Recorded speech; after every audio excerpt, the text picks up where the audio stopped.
जय हिंद दोस्तों स्वागत है आपका आपके अपने YouTube चैनल ज्ञानदेह होस्ट में। और इस वीडियो में मैं आपको बताने वाला हूं Indian army 57 short service commission technical man and 28 short service commission technical women course online form 2021 के बारे में कि कैसे आपको ये फॉर्म फिलअप करना है। तो आप इस वीडियो को देखते रहिए, मैं आपको इसके बारे में पूरी जानकारी देने वाला हूं जिससे कि आप इस फॉर्म को बिना किसी मिस्टेक के भर पाओगे। तो चलिए दोस्तों शुरू करते हैं। दोस्तों यहाँ पर अभी जो आप वेबसाइट देख पा रहे हो ये हमारी जॉब्स ज्ञान की वेबसाइट है, जहां पर मैंने आपको इस रिक्रूटमेंट के बारे में कंप्लीट जानकारी दे दी है कि कौन सी पोस्ट पर अप्लाई करने के लिए आपसे क्या एग्जैक्टली क्वालिफिकेशन मांगी है, किसके लिए कितने पद है, कौन कौन सी ब्रांचेस में ये वैकेंसी निकाली है, इसके अलावा क्या एप्लीकेशन फीस आपको पे करनी है। बेसिकली फीस तो आपको कोई पे करनी ही नहीं है क्योंकि सभी कैटेगरी कैंडिडेट के लिए ये फॉर्म फ्री है। तो आपको पूरी जानकारी चेक करने के बाद अगर आपको लगता है कि आप इसमें अप्लाई करने के लिए एलिजिबल हो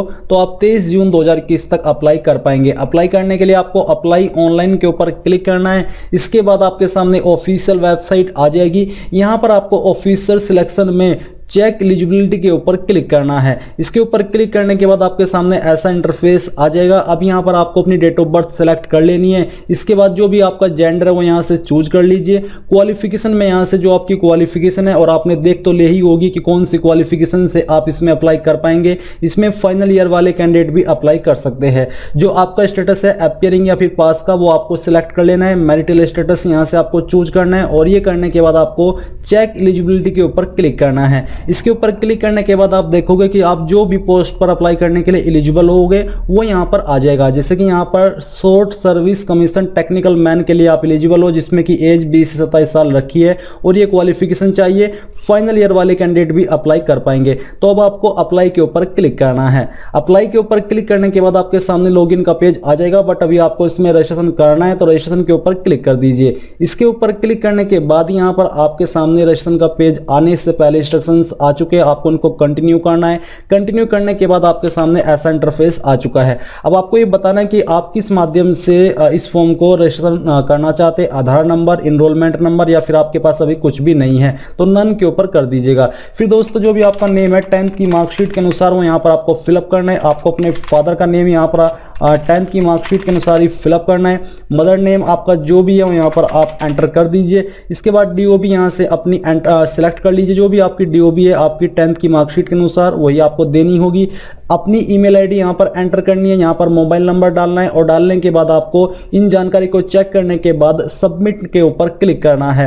सबमिट के ऊपर क्लिक करने के बाद आपकी ईमेल आईडी के ऊपर एक ओटीपी जाएगा। आपको कुछ इस प्रकार से ईमेल आएगी इंडियन आर्मी की तरफ से, जिसमें कि आपको एक ओटीपी दिया गया होगा। वो ओटीपी यहाँ पर आपको एंटर करना है। एंटर करने के बाद ये जो कैप्चा कोड यहाँ पर है वो डाल करके आपको सबमिट के ऊपर क्लिक करना है। सबमिट के ऊपर क्लिक करने के बाद आपके सामने ऐसा इंटरफेस आ चुका है जहां पर कुछ जानकारी आपकी फिलअप है और कुछ जानकारी आपको भरनी है। तो जो आपका जेंडर है वो यहां से आपको सिलेक्ट कर लेना है। फिर यहां से आपको अपना मैरिटल स्टेटस भी सिलेक्ट करना होगा। इसको सिलेक्ट करने के बाद आप नीचे देखोगे एजुकेशन डिटेल, तो मैट्रिकुलेशन बोर्ड आपका कौन सा था, सीबीएसई, एसएससी या फिर अदर या स्टेट बोर्ड, तो वो आपको सिलेक्ट कर लेना है। जैसे कि मैंने स्टेट बोर्ड सिलेक्ट किया, फिर यहां से मैं उत्तर प्रदेश चूज कर लेता हूं।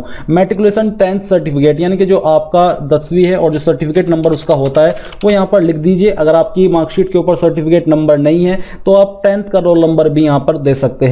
इसके बाद आपको यहां पर जो आपकी 10th की मार्कशीट है उसका सर्टिफिकेट भी यहां पर अपलोड करना है, जो कि 200 केबी के अंदर रहना चाहिए। एलिजिबल क्वालिफिकेशन यानी कि कौन सी क्वालिफिकेशन से आप इस पर एलिजिबल हो अप्लाई करने के लिए वो आपको सिलेक्ट कर लेना है। बेसिकली जो भी आपकी क्वालिफिकेशन है स्टेटस यहां से चूज कर लीजिए। फिर दोस्तों यहां पर आपको इस तरफ आना है और यहां पर आपको नीचे की तरफ आकर के एक सिक्योरिटी क्वेश्चन चूज कर लेना है, जो कि आपको तब काम आएगा जब आप अपना पासवर्ड भूल जाओगे और आप इस क्वेश्चन का आंसर देकर के उसको रिकवर कर सकते हो। इसके बाद दोस्तों यहां पर आपको एक पासवर्ड डाल देना है जिसमें कि small word, capital word, digit और स्पेशल कैरेक्टर होना चाहिए। जो भी पासवर्ड आपने डाला है उसको डाल करके कंफर्म कर दीजिए और ये कैप्चा कोड यहां पर फिलअप करके जितनी भी जानकारी आपने भरी है इन सभी को चेक करने के बाद आपको सेव के ऊपर क्लिक करना है। सेव के ऊपर क्लिक करने के बाद आपके सामने यहाँ पर एलिजिबिलिटी का पेज आ जाएगा। अब आपको क्या करना है, आपको यहाँ पर नीचे जो अप्लाई का लिंक दिया जा रहा है इसके ऊपर क्लिक करना है। इसके ऊपर क्लिक करने के बाद इस तरह से इंस्ट्रक्शंस आ जाएंगे। आपको यहाँ से इनको कंटिन्यू करना है।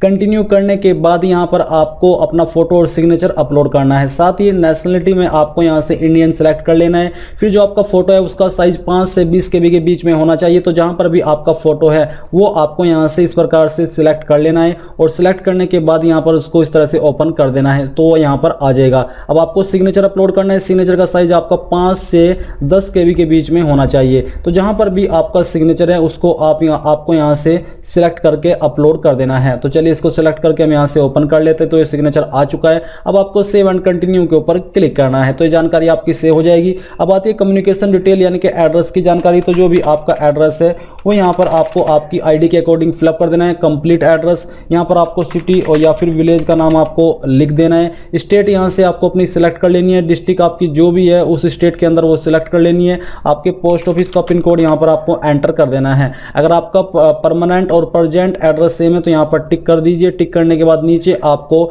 सेव एंड कंटिन्यू के ऊपर क्लिक करना है। अब आती है एजुकेशन डिटेल। तो यहाँ पर टाइप ऑफ स्कूल आपको सिलेक्ट कर लेना है। इनमें से अगर कोई है तो चूज कर लीजिए, नहीं तो अदर्स के ऊपर क्लिक कर दीजिए। इसके बाद दोस्तों यहाँ पर आपका है रोल नंबर ऑफ 10+2 यानी कि 12th का या फिर डिप्लोमा का जो रोल नंबर है वो यहाँ पर आपको लिखना होगा। ये लिखने के बाद नीचे आता है अदर। तो आपको यहाँ पर अदर स्कूल जो बेसिकली आपने सिलेक्ट किया उसका नाम आपको एंटर करना है। तो चलिए हम यहाँ से इसको एंटर कर देते हैं।